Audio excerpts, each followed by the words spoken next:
Hey, what's going on, people? So yeah, I wanted to do a video about some of those games that I wish I had completed and really played at their time of launch and within their eras. Now, this doesn't mean that I haven't gone back to try and play these games, because there are some games on this list which I have gone back to and have tried to play.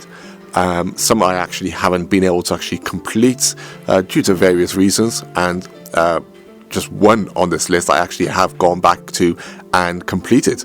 But yeah, what I wanted to talk about is, just like I said, can you think of any of those games that you wished that you had played during their era to get the full effect of what these games were trying to offer and what they'd done at the time? So without further ado, let me just go through just a few games that I have chosen for this video. And of course, like I said, I would always love to hear your own thoughts on both my games that I have listed, as well as those games that you wished you had loved to have played at those times. So the first game I want to talk about is probably the one I regret the most, and that is the original Deus Ex.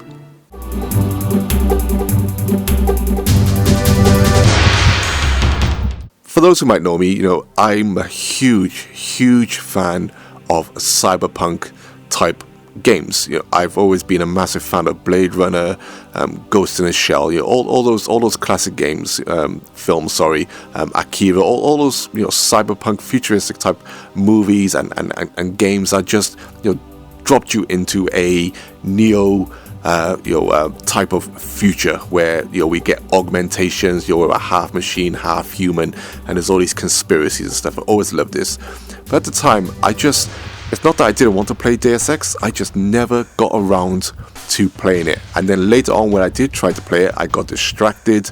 I could see that I was aging a little, and I was just playing stuff other stuff at the time that I was just finding just then vastly more compelling. And I've owned Deus Ex on so many platforms. I still got it on Steam, and the amount of times I've installed this game to try to get into it, but I've still to this day failed to fire it up. But it's also classed as one of the most classic PC games ever made. And admittedly, this is one of those reasons that I really want to try and finally complete this game. But I have tried for many years. But yeah, I'll certainly keep on trying, and hopefully one day it'll just click and I'll be able to sit through it and enjoy it. But for many things, you can still go back and play older games, but I feel like their impact, if you had played it back then, for this game, which is early 2000s, would have been vastly higher than it would have been now. So yeah, my first choice is Deus Ex. My second choice is another similar type of game, and that is Omnicron: The Nomad Soul.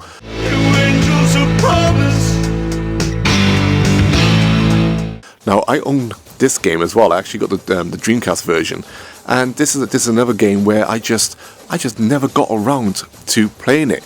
And when I did actually get around to playing it, I only played it for like the first hour or so and would get distracted. And famously, we got David Bowie sing on this, and I'm a huge fan of David Bowie. For many people, you might be introduced to him in a film like Labyrinth or something. And since that film, I've always listened to his music and just loved him. And this is also a Quantic Dream David Cage game as well. If you know David Cage, he's done like the Heavy Rain games, and all these other games that we've done, which I played as well. But the Nomad Soul, once again, got that futuristic type of vibe to it, very similar to Deus Ex in that respect. And I just wish I had played it at the time, because this game actually, I feel like it holds up better than Deus Ex. But even now, I need to boot it back up. I got the free version on PC as well, so I got it on PC to play now.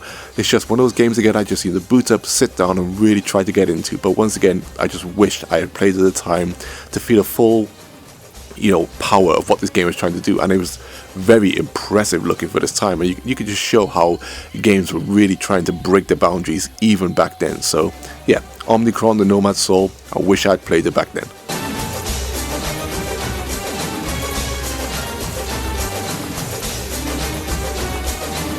The third game I'd like to talk about, or more importantly as a series, is the System Shock series. What is it like to be afraid? And for me, more specifically, System Shock 2, which I feel was probably the better of the games, the more polished back then. But System Shock, you know, you can see a bit of a theme going here in terms of like futuristic games for me. But System Shock, you know, I know of his fame and what it's done, and it's just one of those games I just missed at that time. Now System Shock 2, I haven't played at all, and I don't have a version of it.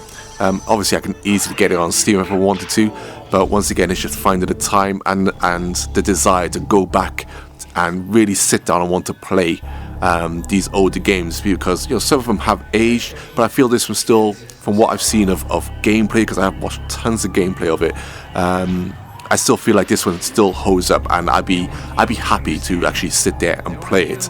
But yeah, it's just another one of those games I wish I played at the time. You know, it's it looked incredible. You know, it looked scary. And really seemed to push the PC for what 3D graphics cards were doing for that time. But yeah, the System Shock series, you know, I'm not too familiar with in terms of me actually playing them, but I know of them. I've seen enough of them to know that I believe I would really like it, and I wish I had played it at the time. I'm sorry. And the fourth game I want to talk about is Paper Mario 64.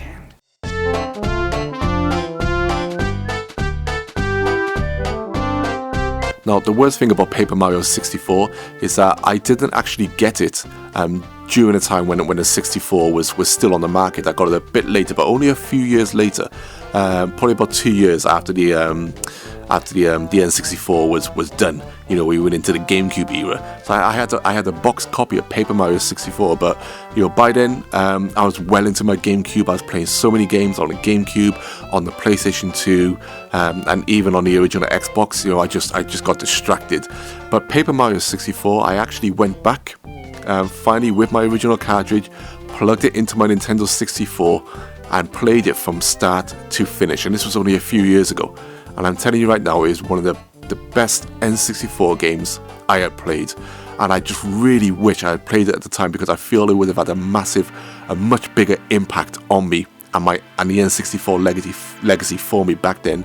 And I would have probably put Paper Mario 64 up there as one of my favourite N64 games, and the nostalgia would have been rife with it.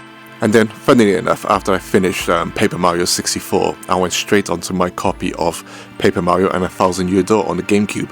A game that I didn't actually play in the GameCube either. But I felt like with Paper Mario and A Thousand Year Door, it still just felt like an absolutely modern game, and I absolutely loved it. But funnily enough, I actually still preferred Paper Mario 64 over A Thousand Year Door, which might, I'm sure some people would disagree with. But I just felt that Paper Mario 64, perhaps it's just my love of the N64 and Nintendo EAD of that time, you know, it really felt like that type of wave race, Pilot Wings, Mario 64 type of Nintendo. It just had that certain magic to it, which A Thousand Year Door just lacked a little of for me. But yeah, Paper Mario 64, I wish I had played it at the time, because it probably would have been one of my favourite N64 games.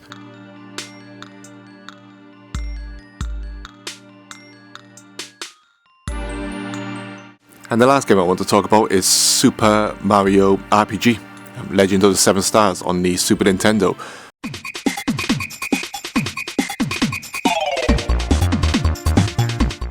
Now this is a game that completely missed in the Super Nintendo era, because I don't think it even released over here in PAL territory.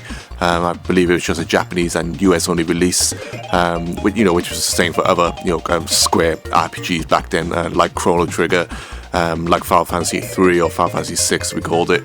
But yeah, I actually got the SNES Mini, which Super Mario RPG is on. I never downloaded it on the Wii or the Wii U, so this is the only time I really had a chance to try and play this game. For Super Mario RPG, I have struggled. I've chucked it onto the SNES Mini. I've tried to play it, and I have really struggled to try and get into this game and find out why so many people love it, why so many people fell in love with characters like Geno, and obviously why they want him in Smash and stuff like this, unless it's one of these typical old Nintendo games that only a few people love, and it's just you just got this vocal minority screaming and shouting about how great this game is. But at the end of the day, it's still also one of the highly rated SNES games, and I do really want to try and play it. But out of all the games on this list, this is the one I've struggled to find the willpower, I suppose, and also to try and also struggle to get engaged into. There's something about the art style I can't, I don't quite love. I don't hate it, but I don't love it. I don't know why. And also the way the game plays in terms of its controls, which is strange for me, because I played a lot of classic dungeon games that moved on this type of top-down view, but Paper Mario Super Mario RPG is probably the hardest one that I'm really going to try and get off my tick list, in terms of at least trying to play for a good few hours instead of just the intro, to say to myself whether I do like it or not. But yeah, these were some of the games that I missed within at that time, and kind of regret and wish I had got around to playing them at the time. But as you can see, I got ways to play them all now. I will keep on trying, and hopefully one day I will get to play all these games, apart from Paper Mario 64, which I completed, but the others, perhaps one day I will finally get around to complete them, and find out, or at least try to get a taste, a feeling of why they are such lauded games for their respective eras and platforms. But yeah, like I said, let me know your thoughts on my picks, and of course let me know some of those games that you missed, that you wish you played in those eras, and of course I'll reply to every single one of you. And as always, thanks for listening, take care all, and peace.